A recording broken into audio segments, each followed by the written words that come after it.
आज हम BSc part 2 thermodynamics second में करेंगे। सबसे पहले हम करेंगे नन्स का ऊष्मा सिद्धांत।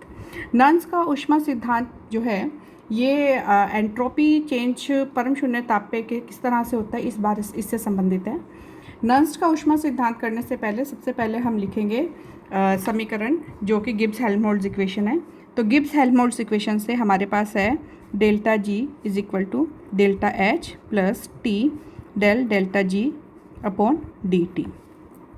अब इसके बाद हम एक ग्राफ लेते हैं टेम्परेचर के साथ डेल्टा एच और डेल्टा जी का। तो अगर हम यहाँ पर एक्स एक्सिस पे ले लें टेम्परेचर और वाई एक्सिस पे ले डेल्टा जी या डेल्टा एच, और यहाँ पे एक हाइपोथेटिकल लाइन हम खींच लेते हैं जिस लाइन के अलोंग डेल्टा जी और डेल्टा एच की वैल्यू कैसी होती है, 0। तो जैसे जैसे हम ताप बढ़ाते हैं तो हम देखते हैं कि ये ग्राफ जो है जो डेल्टा जी का है कि डेल्टा जी का मान जो है कम होने लगता है। ताप कम करते करते डेल्टा जी का जो मान है वो कम होता है, और ताप बढ़ाने के साथ डेल्टा एच का मान जो है वो डेल्टा एच के लिए ये कर्व है और डेल्टा एच का मान जो है बढ़ता है, और यहाँ पर आकर दोनों लगभग बराबर हो जाते हैं और शून्य की ओर अग्रसर होते हैं।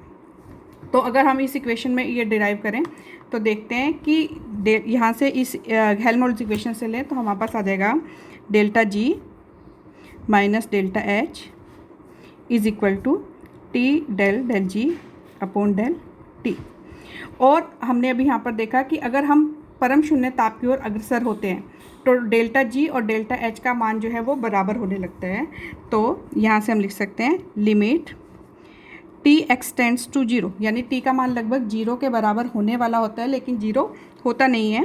उस कंडीशन में delta G minus delta H का मान किसके इक्वल होगा, 0 के इक्वल होगा। अगर लेफ्ट हैंड साइड पे ये वैल्यू 0 की ओर अग्रसर होगी तो राइट हैंड साइड वाली वैल्यू भी जो है 0 की ओर अग्रसर होगी, यानी हम इसे ऐसे भी लिख सकते हैं limit delta T extends to 0 del G upon d T is equal to 0। अब हम थर्मोडायनेमिक्स के रूल से जानते हैं कि delta del G upon del T is equal to होता है डेल्टा एस। तो अगर del G upon d T 0 की ओर 0 के इक्वल है परम शून्य ताप के लगभग ताप पर, तो डेल्टा एस भी होगा। तो ये है limit T extends to 0 delta S is equal to 0। यही नन्स हीट इक्वेशन है कि परम शून्य ताप की ओर जैसे ही हम अग्रसर होते हैं या लगभग परम शून्य ताप के इक्वल जो है ताप होता है, परम शून्य के ताप के लगभग जब ताप होता है तो उस पर कोई भी प्रक्रम होता है उसका एंट्रोपी चेंज 0 के बराबर होता है। इसी प्रकार से हम देखें कि जो डेल्टा जी और डेल्टा एच का जो डिफरेंस है वो 0 के इक्वल है, यानी हम ये मान सकते हैं कि डेल्टा जी और डेल्टा एच की वैल्यू लगभग कैसी हो जाती हैं, बराबर हो जाती हैं। तो अगर डेल्टा जी और डेल्टा एच की वैल्यू बराबर हैं तो परम शून्य ताप पे इस समीकरण से देखें कि अगर delta G by D T भी 0 के इक्वल है, तो क्योंकि डेल्टा जी और डेल्टा एच बराबर है तो del H upon d T भी 0 के इक्वल होगा। और हम थर्मोडायनेमिक्स के रूल से जानते हैं कि del H upon d T equal to होता है डेल्टा सी पी के। तो यहाँ से अगर ये वैल्यू 0 के बराबर है तो डेल्टा सी पी भी किसके इक्वल होगा, 0 के इक्वल होगा परम शून्य ताप पे। T extends to 0 delta C P equal to 0। ये दोनों ही जो है नन्स हीट इक्वेशन के स्टेटमेंट्स हैं, पहला ये और दूसरा ये। तो यहाँ से हम इसको बता सकते हैं।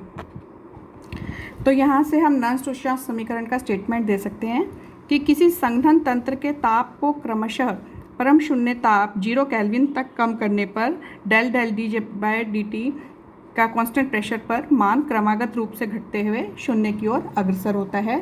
ये नन्स ऊष्मा समीकरण का स्टेटमेंट है। 1 नंबर का क्वेश्चन आ सकता है इस स्टेटमेंट के ऊपर, तो आपको ये लिख देना है शॉर्ट क्वेश्चन के अंदर। फिर इसके बाद हम नेक्स्ट लेते हैं कि ऊष्मागतिकी का तृतीय नियम। ऊष्मागतिकी का तृतीय नियम कहता है कि शुद्ध एवं पूर्णतः क्रिस्टलीय ठोसों को की एंट्रोपी का मान 0 परम ताप पर 0 होता है।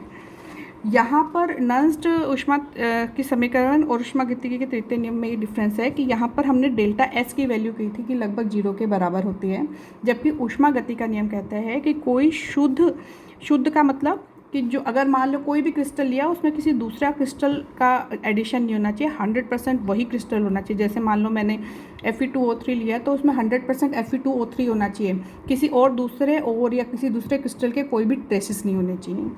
और दूसरा पूर्णतः क्रिस्टलीय मतलब जब हम क्रिस्टल की ज्योमेट्री बताते हैं उसकी वही ज्योमेट्री होनी चाहिए, उसमें कोई डिफेक्ट नहीं होना चाहिए।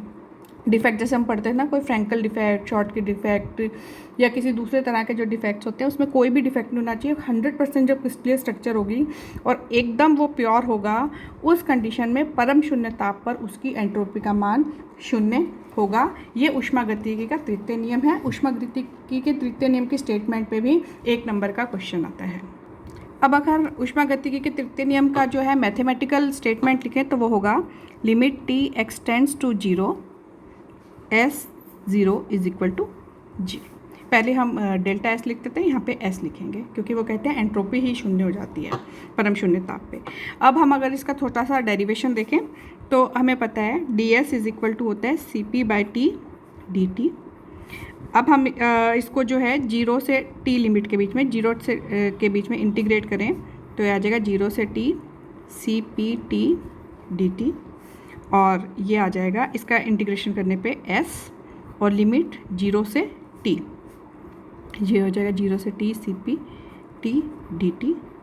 और जब ये लिमिट्स रखेंगे हम यहाँ पर तो हमारे पास आ जाएगा ST minus S0 equal to 0 to T CP/T dt, और ST will be equal to, T temperature पे एंट्रोपी का मान है ST, will be equal to 0 plus 0 T CP/T dt। और हमने जो अभी ऊपर स्टेटमेंट दिया है थर्मोडायनेमिक्स के तीसरे नियम से कि अगर कोई भी पदार्थ जो है, जो भी क्रिस्टलीय पदार्थ है वो 100% और प्योर कंडीशन के अंदर है और पूरी तरह से क्रिस्टलीय ज्योमेट्री को फॉलो करता है तो परम शून्य ताप पे एस का मान, 0 का मान कैसा होगा, 0 होगा। तो यहाँ पर हमारे पास आ जाएगा ST is equal to 0 to T CP/T dt। अब ये पहले की तरह ही CP को अगर जो है CP का मान T पे डिपेंडेंट होगा तो हम CP का वो फॉर्मूला लिख देंगे और फिर इंटीग्रेशन करेंगे, और अगर CP उस टेम्परेचर रेंज के अंदर कांस्टेंट रहता है तो उस कंडीशन में हम CP को बाहर ले लेंगे और हमारे पास जो है एंट्रोपी, इसको इंटीग्रेट करके एंट्रोपी का मान आ जाएगा। यह जो है फॉर्मूला किसी T टेम्परेचर पे किसी ठोस की एंट्रोपी को प्रदर्शित करता है। अब अलग अलग फेजेस के अंदर किस तरह से एंट्रोपी हम जो है निकाल सकते हैं वो भी देख लेते हैं।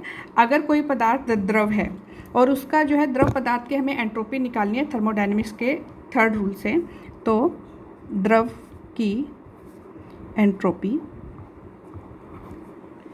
क्योंकि जो थर्मोडायनेमिक्स का तीसरा नियम है वो केवल सॉलिड स्टेट के अंदर ही 0 केल्विन टेम्परेचर पे एंट्रोपी को बताता है, तो द्रव की एंट्रोपी भी निकालने के लिए, एब्सोल्यूट एंट्रोपी निकालने के लिए हमें उसको कहाँ से शुरू करना पड़ेगा, ठोस से ही शुरू करना पड़ेगा।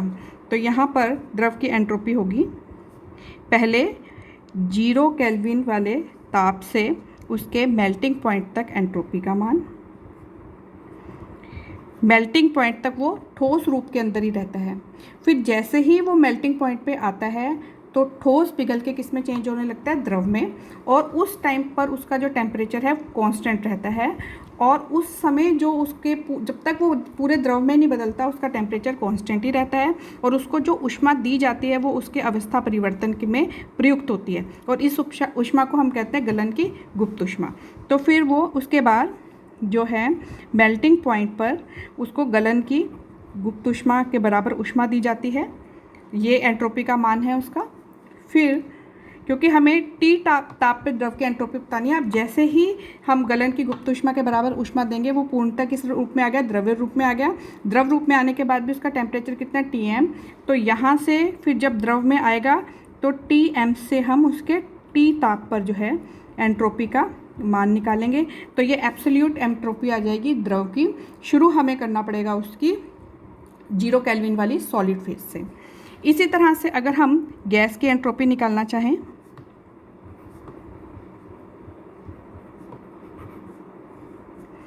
तो गैस की एंट्रोपी के लिए भी हमें ठोस अवस्था से शुरू करना पड़ेगा 0 केल्विन। तो ये हम यहाँ से पहले यहाँ तक ये स्टेप आएंगे 0 से लेके मेल्टिंग पॉइंट तक, फिर उसके बाद मेल्ट होगा तो हीट ऑफ फ्यूज़न गलन की ऊष्मा देनी पड़ेगी और वो मेल्टिंग पॉइंट पे देनी पड़ेगी। जब एक बार मेल्ट हो गया तो मेल्ट होने के बाद क्योंकि गैस की निकाल लिया तो उसको वाष्प अवस्था में प्रदर्शित पहुंचाने के लिए उसके बॉइलिंग पॉइंट तक जो है हमें गर्म करना पड़ेगा। तो यहाँ पे ये आ गई। जब वो बॉइलिंग पॉइंट पे पहुंचेगा टीबी तक, तब तक वो द्रव है, और फिर जब हम उसे उसके बॉइलिंग पॉइंट पहुंचने के बाद जब हम उसे और ऊष्मा देंगे तब वो द्रव से गैस में चेंज होगा और इस अवस्था में जो उसको ऊष्मा दी जाएगी वो हम कहेंगे वाष्पन की गुप्त ऊष्मा। तो वो होगी डेल्टा एच वी, और किस टेम्परेचर पे होगी? बॉइलिंग पॉइंट पे डिवाइडेड बाय टी बी। और जब वो पूर्णतः वाष्प में परिवर्तित हो जाएगा फिर उसको टी टेम्परेचर पर पहुँचाने के लिए टी बी से लेके टी टेम्परेचर पे वाष्प गैस की निकालनी है हमें एंट्रोपी, तो वो टी बी से लेके टी तक CP by T d T. इस तरह से देख रहे हैं कि अगर कोई भी कहीं पर भी टेम्परेचर चेंज हो रहा है तो एंट्रोपी के लिए ये फॉर्मूला लगेगा, और जब हमारे पास अवस्था का परिवर्तन हो रहा है उसमें टेम्परेचर कांस्टेंट रहता है उस कंडीशन में ये वाला फॉर्मूला हमारे पास लगेगा। तो इस तरह से गैस की अवस्था की हम एब्सोल्यूट एंट्रोपी निकाल सकते हैं। अब हम इसी पे बेस्ड एक न्यूमेरिकल प्रॉब्लम लेते हैं जिससे हमें इन फार्मूलाज का कंसेप्ट और ज़्यादा क्लियर हो जाएगा।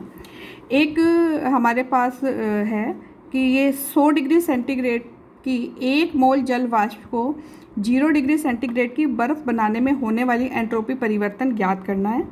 जल की विशिष्ट ऊष्मा CP ये है 1 कैलोरी पर केल्विन पर ग्राम, और जल के वाष्पन की गुप्त ऊष्मा 540 कैलोरी प्रति ग्राम है, और जल के गलन की गुप्त ऊष्मा जो है 80 कैलोरी प्रति ग्राम है।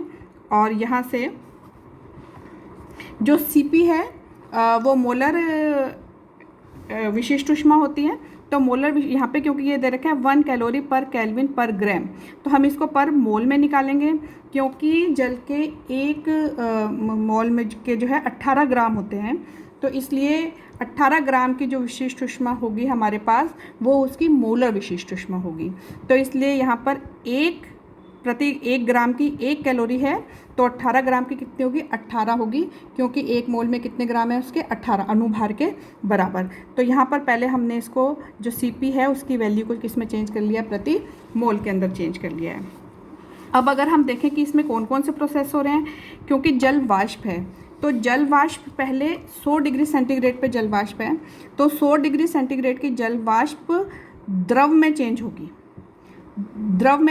100 डिग्री सेंटीग्रेड वाले, और जब वाष्प द्रव में चेंज होगी टेम्परेचर कांस्टेंट है उस कंडीशन में इसकी क्या लगेगी? वाष्पन की गुप्त ऊष्मा जो है वो इसमें से निकलेगी। तो यहाँ पर हमारे पास होगा डेल्टा SV बराबर डेल्टा HV वाष्पन की डिवाइडेड बाय TB यानी बॉइलिंग पॉइंट।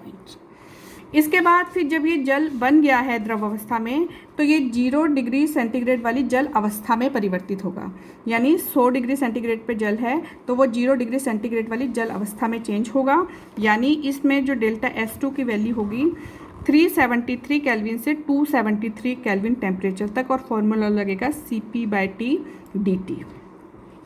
फिर जब 0 डिग्री सेंटीग्रेड वाली बर्फ़ जल बन गया है यहाँ पर, और फिर ये 0 डिग्री सेंटीग्रेड वाला जल चेंज होगा 0 डिग्री सेंटीग्रेड वाली बर्फ़ में। टेम्परेचर यहाँ पर कैसा है? कांस्टेंट है, और केवल अवस्था में परिवर्तन हो रहा है।